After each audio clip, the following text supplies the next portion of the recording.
Hello and welcome back to the Bucket Bros. I'm Ronnie West. That's Bobby Marcico. What up? We are here. We are here to hopefully help you win some bar bets, win some arguments at work.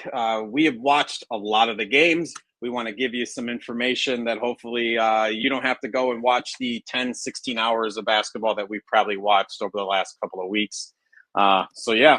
We're glad you're here. As we said, I'm Ronnie. I'm your Charles Barkley, the former player.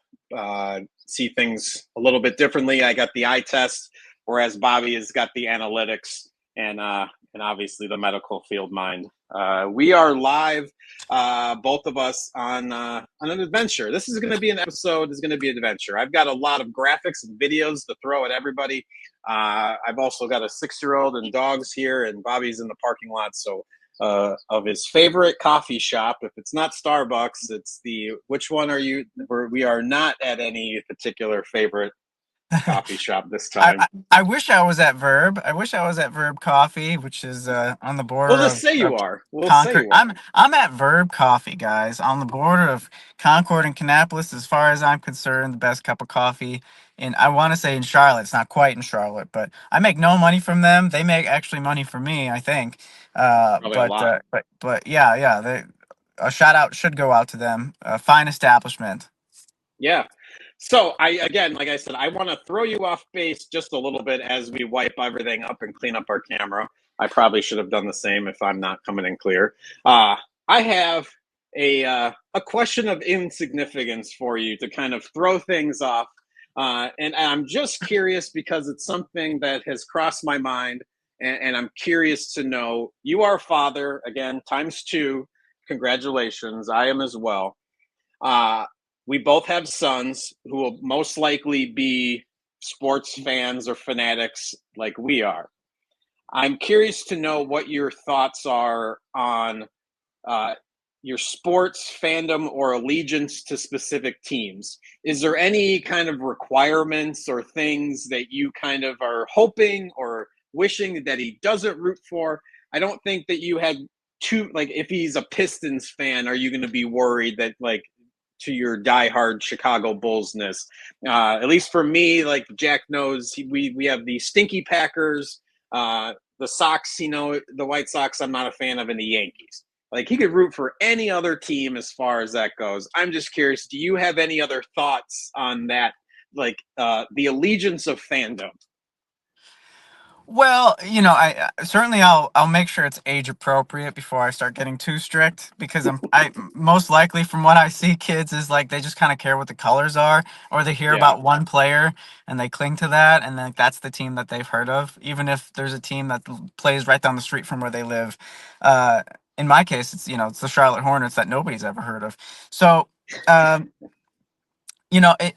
so if they're going to like any of the rival teams that I grew up hating, then I suppose that's fine, but they better be prepared to go to battle because once they get old enough, I will not take it easy on them. I will remind them okay, constantly. I want them to have the real fan experience. So when it's yeah. bad, I want I want them Like, to there's no feel. switching. Like, he can't Yeah. switch all of a sudden to your team, is what you're saying. Well, so I'll I'll do what they do in the Olympics. You get to change one time, all right? Okay, You get okay. to change. You get to change what country you play for one time. You can't go back and forth. But then that's it.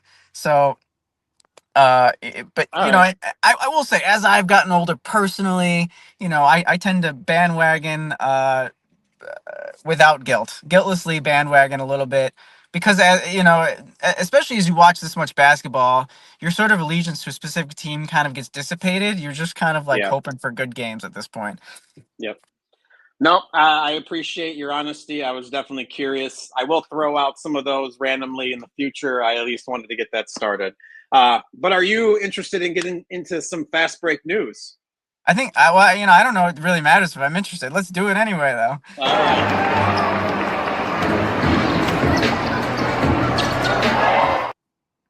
All right. This is Fast Break News, brought to you by Gale Force Studios, which is what brings all of this to you. So first up is the Pacers. Who would have ever thought Not Hmm. as bold as my Pacers in 5. Oh yeah, Pacers in 5. That's a big one for me. I'm gonna check that one off. So yeah, let me bounce pass it on over to you, Bobby. Well, I mean that's not that's almost as impressive. I should say this next one is not as impressive as that. But the Thunder have arrived, I believe, as they Nuggets. We'll definitely get into more of that later. Yep. Absolutely. And we've got the Knicks on the brink, about to take out the Celtics. They are down their superstar. We will get into that very shortly. But yeah, the Knicks are up 3-1, and I believe their game is tonight. Well, did you hear that Giannis might not necessarily be too upset about going to a big franchise? He says he's open for it. So maybe we could start thinking about some best fits. Nice. Yes, indeed. You jumped ahead a little bit on me, so we'll kind of bounce back and we'll do my T Wolves again tonight. They are just like the Knicks, up 3-1. The Warriors without their superstar. So, yeah, we are looking at the Timberwolves going in 5 again tonight, which then I'm going to ping pong ball the balls over to you, Bobby, for the latest controversy to hit the NBA. The lottery. Oh, naturally. Yeah. Clearly, I was not paying attention in class when we decided the order of this exercise. No. Oh my! With top 5 lowest odds ever, the Mavs steal the first pick. The basketball gods have shined down upon Mavs fans. I cannot wait to talk about this today and basically every day until the draft. Yeah. All right. Well, that's fast break news. We've got to head to the hospital, though. We've got some urgent care to take care of. I wish I had an ambulance siren to start, but we're headed to the urgent care right now, Bobby. I'm going to need some of your knowledge and understanding some of the muscles, the injuries that can kind of happen to some of our superstars. This is an unbranded. If anybody's looking to sponsor this, please. We are going to be a sponsor whore today. So, first up, Steph Curry and his hamstring. I think it was a grade 1 hamstring. What's the difference between the different grades of hamstring strains? Like, how is that kind of determined? And exactly why is the game 6 so pivotal with him coming back? So I'm going a little off memory here, but a grade 1. So any sort of muscle strain involves tearing of the muscle fibers. Now, when you exercise, you kind of do that on purpose, but it's obviously a lot more purposeful way. A strain that involves injury usually is a type of tearing that causes inflammation that we don't want and certainly requires recovery. When it's grade 1, it's usually some slight tearing that does not create any weakness of the muscle. And then as you get into the higher grades, grade 2, grade 3, grade 2 is it's, I mean, obviously there's perhaps increased muscle tearing of the fibers, but then you start to actually see a functional change where there's weakness when tested. And then grade 3 just refers to like a complete tear or muscle avulsion. So with these grade 1 injuries, I mean, in theory, you can return back kind of quickly. But the trouble with hamstrings, as we've learned over the years, especially with the James Harden saga, who essentially, I don't know, all but didn't get to play for the Brooklyn Nets for this very reason, just because he was dealing with this injury, and it seemingly it's taken him a couple years to come back to form. Is they can linger. They're tough to get rid of. They're tough to treat. It involves a lot of active recovery and avoidance. Actually, avoidance of stretching early on. The hamstring is a funny one because your hamstring is a very powerful muscle. It's involved in a lot. As you know, if you do a hamstring curl, you know it involves it's the main muscle that bends your knee, but it's also a muscle that's involved in landing and slowing down. So every time you take a step with an outstretched leg, your hamstring is actually the muscle that's essentially catching your step and slowing you down as it then starts to contract. So when it's extended and it's taking a force is when it's at highest risk of injury, which is I believe is how this happened for Steph. It didn't look like much, but Mhm. certainly the biggest risk factor for these guys is going to be overuse. And boy, has this been a grueling playoffs for everybody. We can get all. I mean, I don't know if we want to get too much into the weeds about.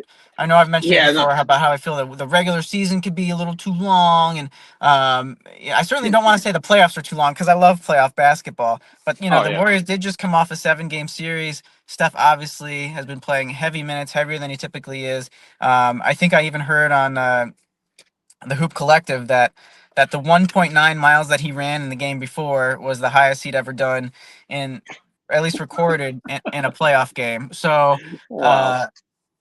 uh yeah, take that one. And so yeah, so him coming back for game 6, honestly that's generous.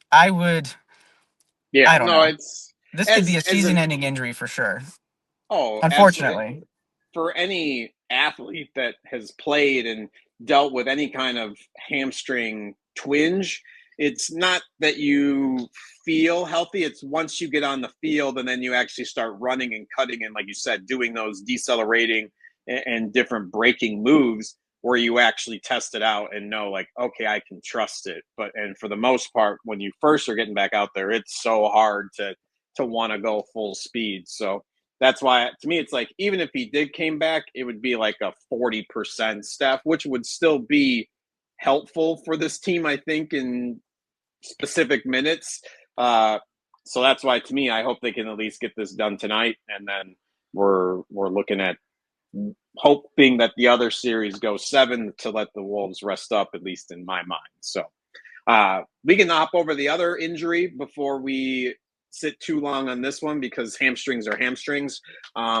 But the other big story was Jason Tatum tearing his Achilles. So it's to me, I've torn both of mine, so I totally I feel for him and know that it's if this is his first major injury, uh, it's a rough mental first month to get over. I was with you when I tore mine the first time, so And I think I told you to suck it up too. yeah. Well, we went and had Subway, and then I went home, and This is it's before funny, I like knew how to do a Thompson's test, by the way. yeah, Otherwise, and so yeah, this was you were high school or first year college, so yeah, there was no medical need or worry that I'm gonna be like this is all on you. But no. So, but with Tatum going down, obviously they were dependent on his shooting and just his presence on the floor to help with spacing. So, and they were already obviously down 3-1 to the Knicks. This is not a good setup for them. Um, I will kind of let you describe what happens with the muscle, and I can then kind of fill in whatever a little bit, and then we can kind of hop into all of the series quickly. well, when I saw the Tatum injury in, I don't know, I'll say real-ish time because I'm sure I was watching the game on replay at 3 a.m., which is how I live my life these days. Which is why I'm sorry, folks. I'm sorry I don't get to tune in more often.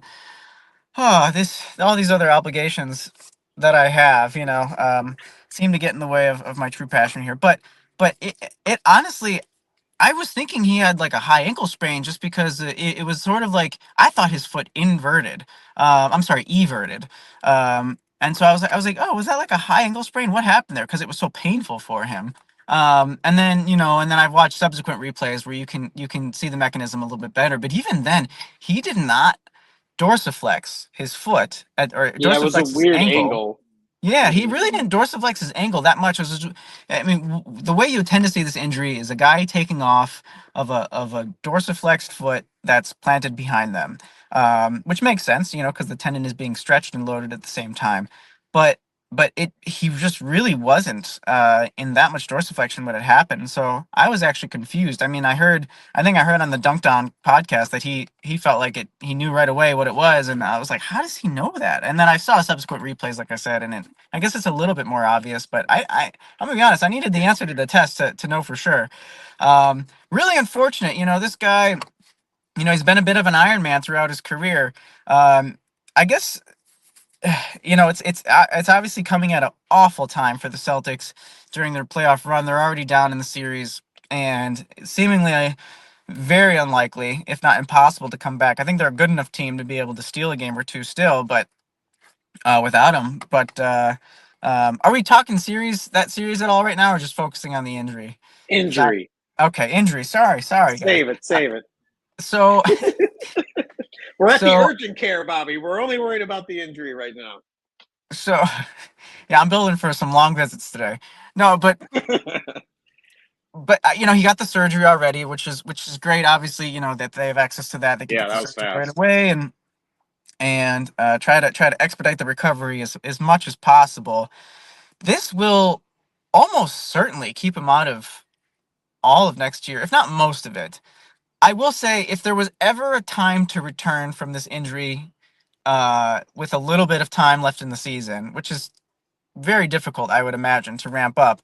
But I mean, it would be for Tatum and the Celtics, because again, as I alluded to, with them potentially still being able to steal a game or two, I think they're a good enough team that it might be worth it if they're in decent position, at least in playoff position, for him to be able to return next year if his recovery is going well. I feel like that's an unlikely scenario, but I do feel like it's possible and would actually be it's a worthwhile consideration.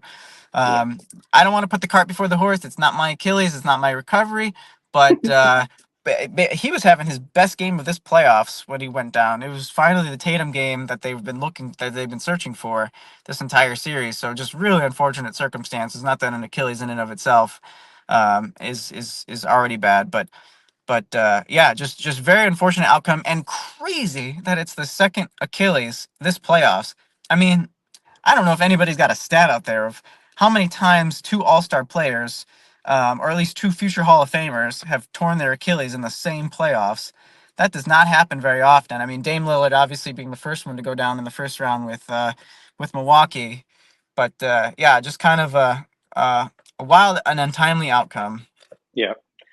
Well, do you want to stay with that series? Which one do you want to jump in here? I mean, I guess since we're talking about it, if we're talking basketball now, why not? Let's jump into the Knicks and the Celtics. The Knicks, like we said, are up 3-1. Game 5 is tonight. I believe the game is the early game tonight. If my iPad will catch up, it looks like it is at 6 p.m. Central Time on TNT, True TV, and Max. So yeah, I have at least one question that I have to put out there, and this is my own ignorance, but who the heck is Deuce McBride? Like, this guy, like, has come on, and I've never heard of him. I don't know who he is. Like, all of a sudden, I'm watching all these games, and I'm like, man, this guy's jumping out, and I've never heard of this guy until this round. Like, no one's talking about him at all, and he's playing a pivotal role with this team.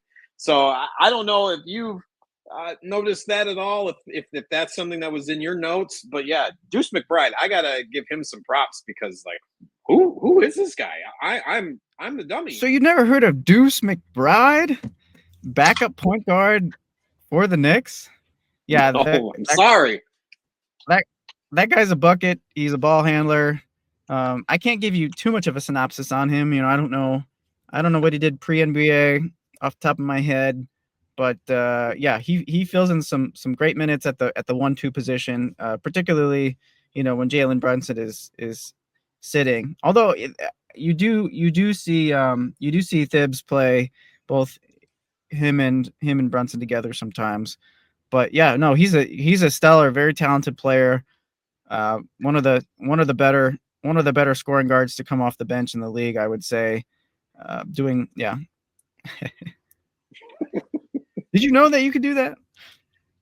And I'm if my learning. and for anybody at home who's just noticed that either my appearance or my audio changed, it's because one of my devices overheated, so I've switched to another one. So sorry about any delays. They don't know that. They just went along for the ride. So yeah, I think at least for me, there's with the Knicks dominating. Obviously, Brunson, he's been a leader and has been outstanding. Um, the Celtics, like we've said, they've shot for historic amount of threes, and surprisingly aren't doing too much better. I think for me, one of the big ones was the points in the paint. The Knicks are leading 45.1 to 38. And I'm trying to coin the right term, and I don't know if there's already one out there. And correct me if I'm wrong, but I'm looking at like OG3DPO or something along those lines because OG Anunoby has been playing outstanding, and whether he's shooting threes, playing defense, I feel like he's the engine. Like whether it's Josh Hart's energy that's been kind of going around, passing, finding people in open spots, but OG has been kind of like the energy spark, whether it's a dunk that's needed or kind of a steal at the right time or a block. He just always seems to have such timely big plays for the Knicks that kind of are momentum shifters. So I wanted to make sure I gave him his props. Just I don't know if it's because Cat's been in foul trouble a lot, and so he's just getting kind of more minutes. So it's kind of a toss-up of what's going on with the Knicks here. So I know I threw a lot at you. What kind of been your takeaways? No. I mean, I'm glad you mentioned OG. I know I kind of shouted him out during our last episode, but yeah, he's been a big X factor. He's finally looking like that stretch four that we hoped he would be for this Knicks squad. He's looking a lot more comfortable with the ball. It's I really just think it's like that's what the Celtics are giving the Knicks, and he's taking advantage of those opportunities, and he's doing it very, very well. When I think of the Celtics, when I think of the type of player OG is, and I think of the Celtics, I feel like they're a squad that should be able to handle a guy like this. Like if there's anybody who can handle OG, a guy who's got positional size, a lot of strength, and shooting, it would be this Celtics squad who seems like they can defend just about anybody. But yeah, no, he's catching them off guard. And when you finally get Karl Anthony Towns having like a very efficient offensive game, I feel like it was mostly first half production that he gave in this last game. I think he scored a majority of his points in the first half, and then that just kind of opened things up for the rest of the guys in the second half. So really, everybody's doing their job. I mean, Mikhail's looking more comfortable out there. He's thrown down some very timely mid-rangers. And then obviously you can't talk about the Knicks without saying in the same breath Jalen Brunson, who is just dominating this I don't have the numbers in front of me, but he's dominating this playoff in fourth quarter points. And Mr. Clutch. Yeah. And I mean, he even had like a big third quarter the other day too, that just sort of really propelled this Knicks win to help him go up 3-1. I mean, I can go down the line and just kind of say like everybody's doing their job. I mean, Mitchell Robinson has been a problem for the Celtics in this series. That's why they're doing Hack a Mitch, is because they need to get him off the floor because he's creating too many possessions for them, because it turns out he's a phenomenal offensive rebounder, and that's holding up still. He's the only guy who could play a traditional center for the Knicks right now. But yeah, they made me feel, this Knicks squad made me feel embarrassed for being so high on them early in the season for quite a stretch there. And by quite a stretch, I mean the entirety of the regular season. And now come playoff time, they're looking like a squad. They're looking like the squad that I was voting for them to be from the get-go. So yeah, that guy named Jalen Brunson, my word, does he just impress me every single game we watch. I know I said it last time, but I just don't know how some of these shots fall for him. How does he keep creating these opportunities for himself, especially in big moments? It seems like nothing turns him off. No, yeah, he's been outstanding. To me, him on offense, and then obviously we have to make sure we give a shout out to Mikal Bridges on defense, essentially ending game 1 and 2. And yeah, I have here Bridges' clutch D, Brunson's clutch shots. Just the pair of them have been outstanding to kind of solidify the last minute and a half, 2 minutes of each of these games. Has just been it's been fun to watch. It's like you said, I've been rooting for them, and obviously it's I like you have listed on your headline. I'd love to see a Knicks T-Wolves finals. I think that would be outstanding for both of the franchises who were kind of poo-pooed on for the trades. So, yeah, to me, we're getting to that point in the season that it's getting exciting. But yeah, to me, I also have to give a shout out to Derek White and Peyton Pritchard, the sixth man of the year. He's been outstanding. So yeah, no. I mean, I'm glad you mentioned Peyton Pritchard, who's been stepping up in this series. Obviously, he had a big game a couple games ago in their win, and then I guess the real big question moving forward is Jaylen Brown going to be able to step up, or who is it going to be that steps up for these games moving forward? Because they're in survival mode now, and obviously any team whose best player goes down is going to feel discouraged. But if there's any team that feels that they can pull out extra wins, it's going to be the Celtics, who certainly could stay competitive if enough things break their way. Now, I would say that if you haven't noticed, you and I have like barely talked about Jaylen Brown, and I think it's because there's just not much to say at this point. He's like sort of quietly been in the background, and hasn't been sort of like failing to rise to any big moments to this point thus far. And so, he's gonna have to be, I think, just like an awesome downhill player in this next game, and moving forward for them to have a chance. That's the key to this whole thing. I think, like, as I was watching all of these series, to me, it's, do you have somebody that can get in the lane and create havoc? And like Halliburton, the Pacers were able to do that. And Tatum just wasn't able to. And I think Brown has the potential to do that. He just wasn't featured as much because the Celtics were so quick to shoot the three. So I think Brown has been I think he's a better in the flow of the offense, as well as obviously in transition. He's definitely great. But like I think they're so quick to shoot, and I think they need to get him. I think they're going to take at least this next game. I picked the Knicks in 6. I'm going to kind of stick with that. I think they're going to steal one. I think Brown's going to have that game tonight, but I think then they're just going to find a way to stop it in the next one. So to me, I think there's hope and potential, and yeah, it's around him. Can he get to the hole? Because to me, it's the difference makers have been Halliburton, Donovan Mitchell, obviously getting booted, but then you look at Ant, Brunson. It's these guys that can get in the lane, create havoc, whether it's make a shot or kick, and I feel like if Brown can be featured, he has the potential to kind of be that if he wants to be selfish, but he is such an unselfish player that I don't know if that's something that's going to happen for them. So. Yeah. The dynamic of that team is going to change. I think it's going to startle the Knicks a little bit, but let's see if they can adapt. Yep. Well, let's stay in the East. Like I mentioned, the Pacers knock off the 1 seed. 4-1, a gentleman's sweep. Like I showed before, I picked the Pacers at 5 just because this team looks so like offensively. It's the system. Like they don't have a star. I can't. Obviously, Halliburton is an Olympian and is a great. He ignites that team, but I feel like there's so many guys on that team that do that. Whether it's Miles Turner hitting from 3.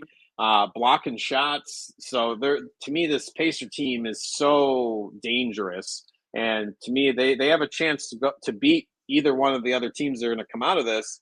But yeah, they're back in the conference finals. Where do you think the Cavs went wrong? Like what made this a gentleman's sweep? So that is a great question. And one of the things that really stands out to me is something I was saying early on with my fears about during the regular season, my fears about the Cavs and how they would match up against Boston. And this was, based on regular season matchups as well. And I figured, well, they have a small backcourt. At the time, they had Georges Niang, and obviously they got rid of him in the trade that brought over DeAndre Hunter, and so they sized up. And so I thought, well, maybe this will give them a better chance. But I think them having a smaller backcourt. I mean, Ty Jerome is as spectacular of a player as he's been. Is I guess a good size for a guard, but overall slight when it comes to these more physical matchups. And so what I was seeing a lot in the minutes of the Cavs Pacers games I did get to watch, this is one of the ones that fell off for me. I tried as best as I could with the time I had, but is that the Pacers were able to force these switches that would, I mean, in what was it, 2 games ago, I saw like Miles Turner just getting to the rim, just getting buckets at the rim at will when Darius Garland was switched on to him. And I there were times where I felt like maybe the Cavs were being a little bit too aggressive with the double teams for Halliburton, which I think plays into his strengths because he's just going to make the right read. He's going to make the right pass out of them. I'd say make this guy beat you one on one. Stay where you're at. Try not to switch, and make this guy beat you one on one. But then at the same time, a guy that we haven't talked enough about, Andrew Nemhard, has been a force for the Pacers. He has just been this like steady presence. He looks phenomenally comfortable with the ball, and he can take those secondary ball handling moments very, very effortlessly. I mean, obviously, in one of the impressive comebacks that the Pacers had, he was a big part of that when what did he like swarmed into the lane and put back a free throw, if I'm not mistaken. Yep. Yeah, so he's had some really, really big plays. I mean, you're not going to see like super impressive stats in the box score, but even in their closeout win here, he scored 18 points on 11 shots. He went 3 for 6 from three. He had 6 assists to go with 3 rebounds, a steal, and a block. He's just when you have like a second small engine like that who can just is like the little engine that could basically, who's going to help power you through and just really not make a lot of mistakes, be a bit of a menace on defense for a guy his size, which is really impressive. Yeah, I think he and Halliburton make a really good 1-2. It's playing out in this playoffs well.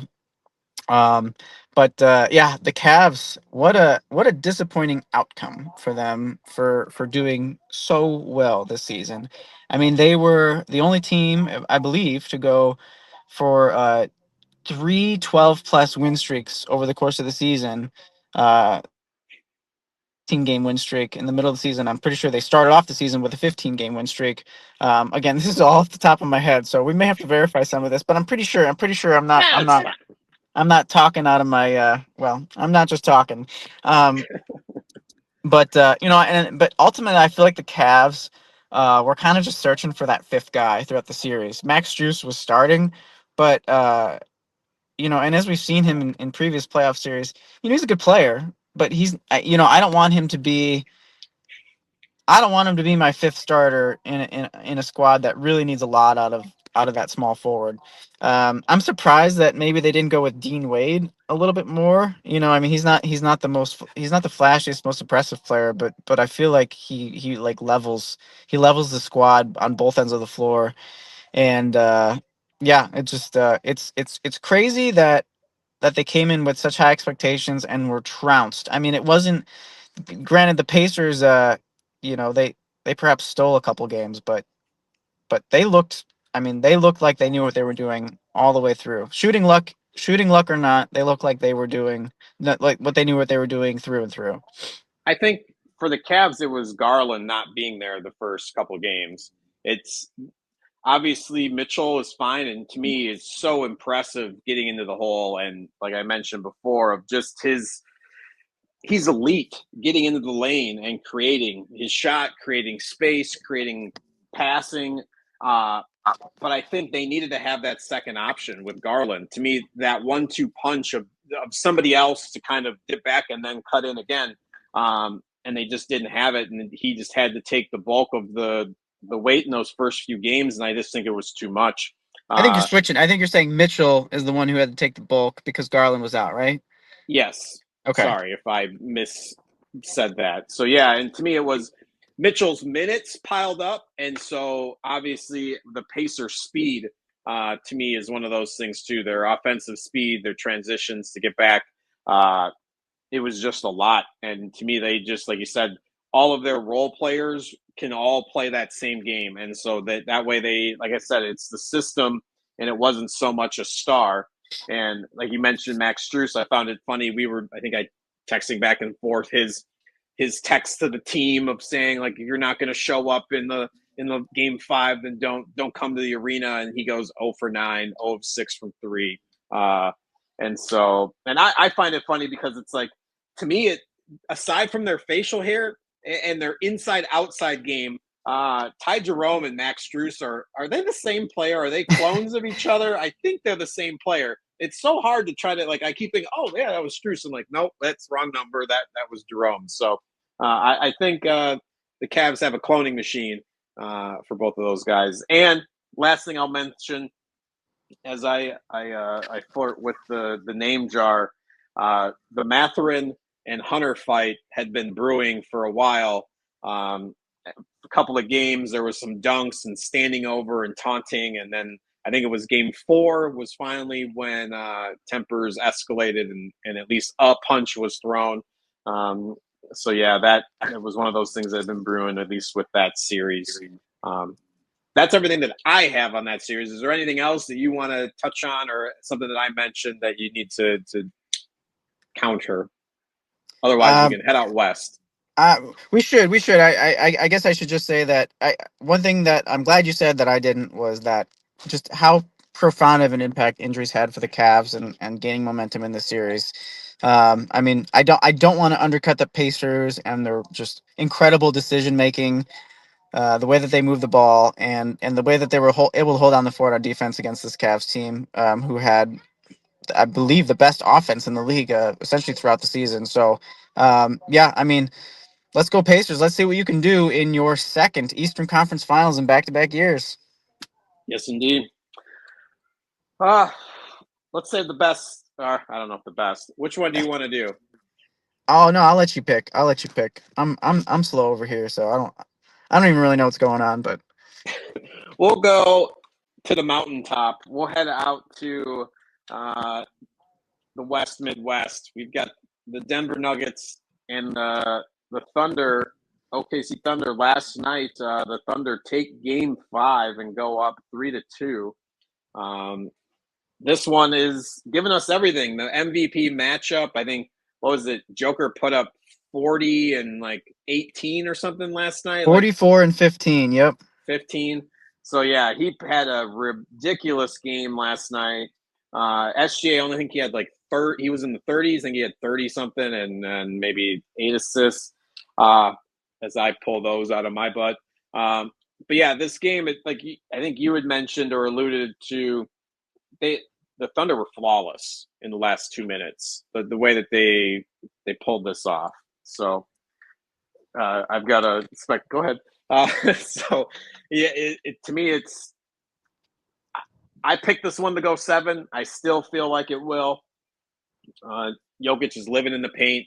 I feel like the whole first 3 quarters, he didn't shoot anything outside of maybe one of his step back turnaround 3. Was farther than 3 feet away from the hoop. He had so many putback, just cleaning up down low. It's Hartenstein and Holmgren just can't keep up with his muscle down low and can't contain him really at all. One name that I will throw out and then I will toss it up to you, but Alex Caruso has been playing out of his mind. I think he needs to be highlighted, and yeah, to me, that's like he's been a game changer in this series. Whether, like I said, with OG Anunoby in the Knicks series, I feel like he's playing that same role, like the energy, the momentum pieces that are changing the way that these games are finishing. Yeah, absolutely. He is an X Factor type player, which is why it was seen as such a steal when OKC got him for you can't even say like old parts. One one bad part they were able to part ways with rather, and with Josh Giddey straight up for the Bulls. They didn't have to give up a pick. It's just absolutely astounding that they were able to keep all. They were able to just replace him with the perfect guy for the squad. And yeah, certainly there's been a little bit of a chess match going on between him and Jokic. Every time Joker has the ball. I definitely think since we've last talked, switching Hartenstein onto Joker as the primary defender has made a huge impact. Now it's funny that a lot of these Nuggets wins or near these close losses. There was one blowout game, but in large part have been because the Nuggets role players have been stepping up so well. And I don't even know if I want to call them role players in it. They are the team. Obviously Aaron Gordon has been shooting it out of his mind, not just all season, but all playoffs long. Yeah. I mean, he's pretty much guaranteed to hit a game winner, it seems like. So always give the ball to that guy Our series, yes. if yeah. If there's any if there's any if there's any doubt in your mind, always give the ball to that guy when the game's on the line. Wow, I mean, even with this past game where I think he went like 1 for 5, or I just had to pull up 1 for 5 from three. He's shooting 39% from three this postseason, and that's 43.6% during the regular season, which is so far so much better than his previous totals throughout his career. It just kind of stinks that Jokic finally had his big game. He had his 44-point game, and this was kind of a stinker for everybody else. And they can't get the two things to line up. It'll be a big win when they do, because I mean, if you remove Joker's shots, the rest of the Nuggets, I mean, he went 17 for 25, which is unbelievable. That's very much a Joker game, but the rest of the team went 23 for 72, which is obviously is not going to get it done. And yeah, that's a very, very low shooting percentage. Previously, up until this point, I actually felt like Jamal Murray has looked super comfortable out there, and I was really worried about him coming into the series because if you think back to last year, you don't have to think too hard. Last year when they were up against the Wolves, they made him look like an AAU player out there. Just like the physical defense that they were able to play, they were able to outspeed him and overpower him, and he had trouble getting the ball even past half court. I felt like he could not operate in a half court offense against the T Wolves, and now he's got Luke Dort on him as the primary defender, who I was saying should win Defensive Player of the Year, and he looks very comfortable against him. I've been pleasantly surprised by that. Not to say that Lou Dort's playing bad defense by any stretch, but I mean I think it's a little bit more credit to Jamal Murray and being able to be playoff Jamal. And At any rate, as you said, you said it well. I don't know if I need to harp on it too much, but these last few minutes of the game, it was a one possession game going down the stretch, and there was a lot of firing back and forth with lead changes, and then I mean basically the Thunder just held their composure and were able Yep. to get more out of their possessions. Were able to string together rather a series of possessions and ultimately outscore the Nuggets down the stretch here. And yeah. I mean, normally I would pick Nuggets in that scenario, especially with Joker leading the way. But I feel like this is a good series for OKC. And that this is like a great learning experience for them, and I think they needed something like this if they're going to win the title this year. As a 68 win team and the favorites out of the West, they're going to need a series like this to really know what squeaking out a playoff series against another favorite feels like. Yeah. No, I think for me, the biggest question mark is where's Michael Porter Jr. been? I feel like him and at least Russell, the last couple games, has kind of disappeared. Well, I'll at least give MPJ a pass for the injured shoulder, which he should not be playing on. But he's The injured. guy, This is a seasonal thing. He's always injured every year. Is there ever going to be a season that he can play through? I think maybe the year they won the championship might be the only year that he stayed healthy all the way through. So obviously his health is key. I think Russell's energy, to me, obviously, game one he was in his chest like bronchitis. Shout out Mark Jones. So to me, I think he needs to bring that energy. I didn't see him at all in the last two games. To me, he's there, but he's not like making those impactful plays that we're expecting Russ to do. Like he's had tremendous energy on defense. I have to give him. As someone who I'm sure in the past I poo-pooed his defense. He's been active hands. To me, I've been impressed the way that he's tried to get in the passing lanes and deflect stuff. So shout out to him, and I think he needs to do more of that. But yeah, I think where's Michael Porter Jr.? Yes, if he's going to be injured, then is Christian Braun going to step up? Like to me, he's been good on back cutting, but I think his shooting has maybe been a little lackluster towards the last. Even though I think going into the game, Denver was shooting better than like 5 percentage points better than the Thunder were. So to me, it's such a well matched series, and I'm excited to see what happens next. To me, I'm selfishly, I hope it goes 7 to get more basketball and to be right. So I hope that the Nuggets can grab Game 6 and this goes to 7. But yeah, to me, it's deserving of a 7-game series, just the way that it's gone back and forth. That there's been blowouts on both sides. So to me, that's what makes it fun. Yeah. I don't know if I have much more to say. We got a really good Shea game this time around. Russell Westbrook has certainly given plenty of poo-poo on defense over the past years, but he has turned out to be one of the best on-ball defenders that we've seen in recent years. Just wish he was younger. I just wish he was younger. So then that gives us our last playoff series, the Timberwolves and the Warriors, which, fingers crossed, toes crossed, wraps up tonight in Minnesota. It'd be the first ever closeout win in Minnesota since 2004. So that would be nice for the people of Minneapolis that they could get that win. Steph is still out.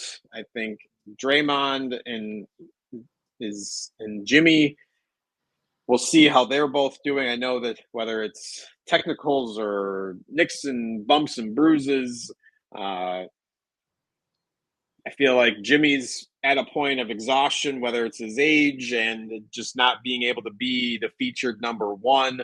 Kuminga's been playing very well for the Warriors in step-up minutes for Steph. To me, his ability to either the triple shot or the triple threat position of being able to shoot, pass, and get to the hole has definitely been picking apart Minnesota's defense at times.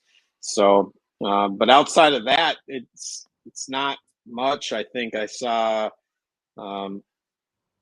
Naz Reid is one of the best three-point shooting percentages in the playoffs from three right now, and it's been kind of picking apart different spots. And I think the main story, and then I will let you kind of run at this, has been Julius Randle. Playoff Julius Randle, I think, needs to be the highlight story. Obviously, Ant has been showing his leadership and has been playing amazing in the second half. I think he's averaging 7 points in the first half and 20 in the second half, and his just knowing when to turn it on. But seeing Julius Randle just bowl people over, play bully ball, like hit fadeaway shots, to me, this is what we've hoped for. He's not. When he's got the ball and he's dribbling down, I'm kind of excited for it because it's going to open up, and I know he's a great passer. So I've been ecstatic with Julius Randle's play, and I think I sent you a link this morning of just what he's been able to do and creating space, creating open shots, hitting those tough shots when he needs to. Just it's funny seeing him skying above and rebounding. I could go on and on. We've only got so much time, but yeah, I'm excited for the game tonight and excited to hopefully see them close this out with a Warriors team that looks wounded and looks like they're ready to go to Cancun. Yeah, no, I wish I had the link in front of me to reference it, but it was a really good breakdown synopsis of some of the decision making, really highlighting the decision making that Julius Randle does and just at such a high level. You know, he had a triple double a triple double a couple games ago to really display, how good of a passer he is, and it's you think maybe he dribbles the ball too much, but he's actually making like super high level decisions for the squad, and it's exactly the type of player they need. It's just crazy how it's once it started to pop for them, there's been no turning back. I mean, they've been a completely different squad. It's like it's almost like they've had two seasons in one this year. So it makes Yep. it really hard to evaluate them. But I mean, I hope I've conveyed that I was really high on the squad, not just at the beginning of the season, but going into this playoffs. And I've picked them both times, both series. For the Lakers, it was more obvious. For the Warriors, I had a little bit more pause, but I also didn't expect Steph to get injured in game one, which has been the only game that they've been able to win, and really missed their opportunity in game two, or was it game three, to try to get him back on the court. Which, I mean, that's I would be surprised. I would be surprised if Steph plays another playoff game this year. I want to see it happen. I know far more than you do, but yeah, I would be surprised if did I break up there. You're still there. We got you. No, I agree. I think that's the obvious point. Like the Warriors want him to come back, so and they're holding out. Well, we've only got so much time. I don't want to hog everything about the Wolves. We've talked a lot about them this year. I've got two other things I want to jump into, and kind of whether it's get your thoughts on them quickly, because we've got 10 minutes, just so you're aware. And so we are going to jump into a new segment. A picture is worth some words. Brought to you by Run West Media Photography.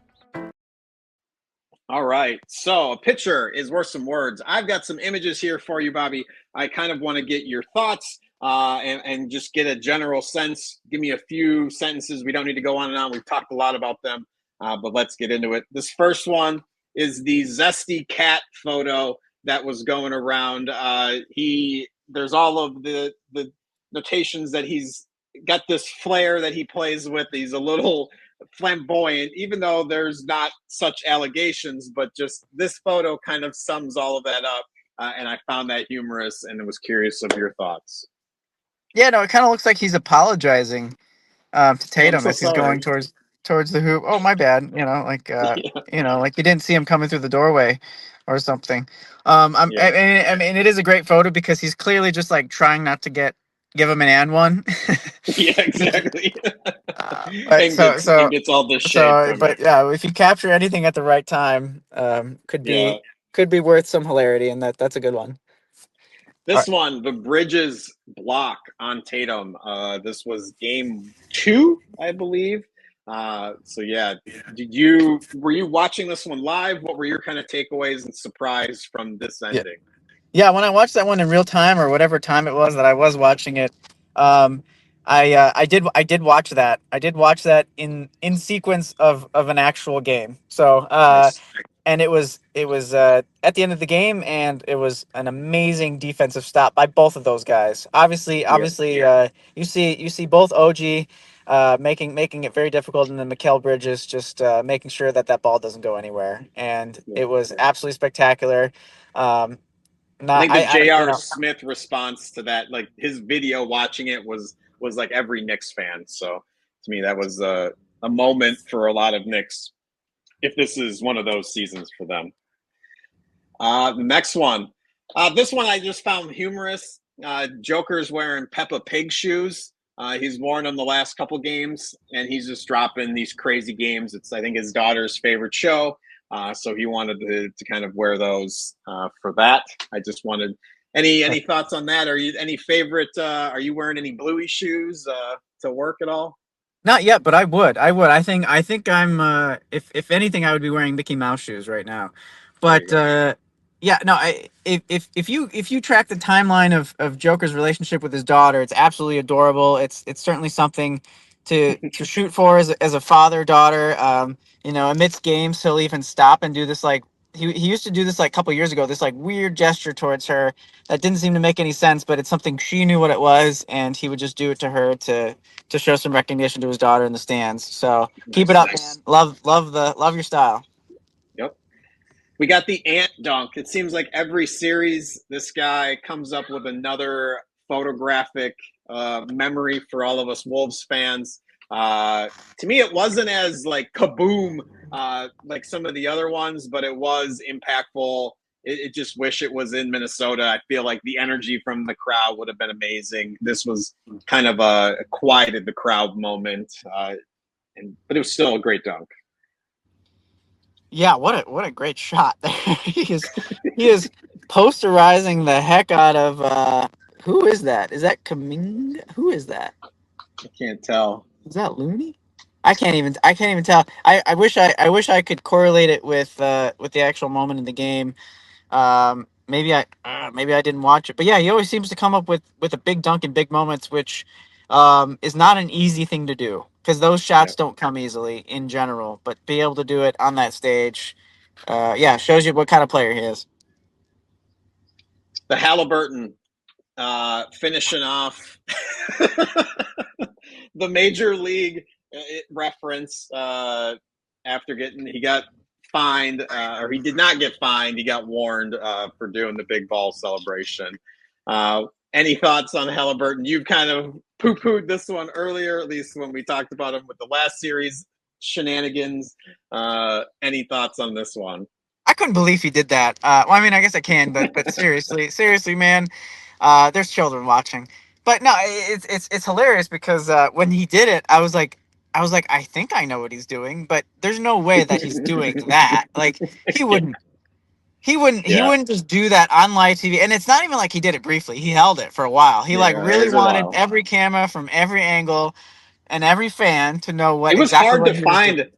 It was hard to find a quality image. I think it's been scrubbed off the internet, like the high quality, like high definition images. Oh, of him I'm sure doing the it. NBA has hired every one of their publicists to go in and try to tear down as many Erase. photos as possible, because they don't want that to be headlined at all. But yeah, you snuck it in there.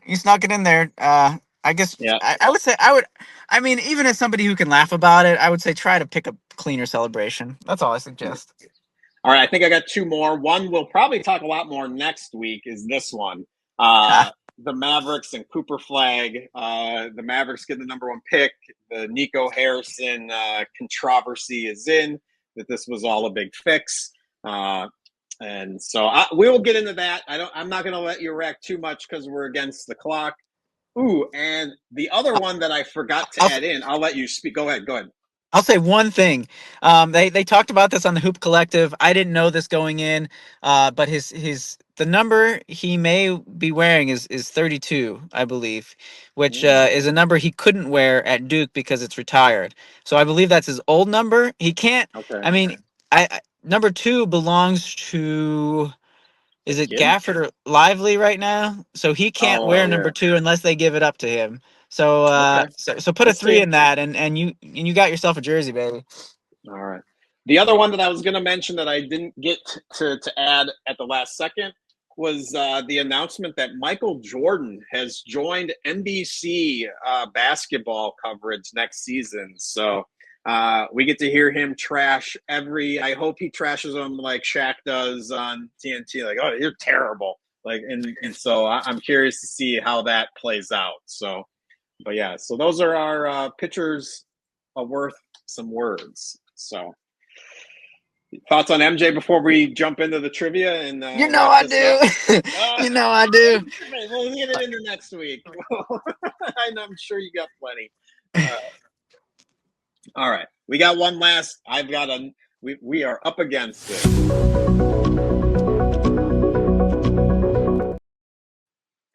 All right, this is trivia brought to you by T4. T4 Medical. There you go. So this week's question, as I stall to bring up the specific answer, actually, I know what it is. So I think I gave you a hint. I wrote down think consistency. So my question to you is this week, Can you name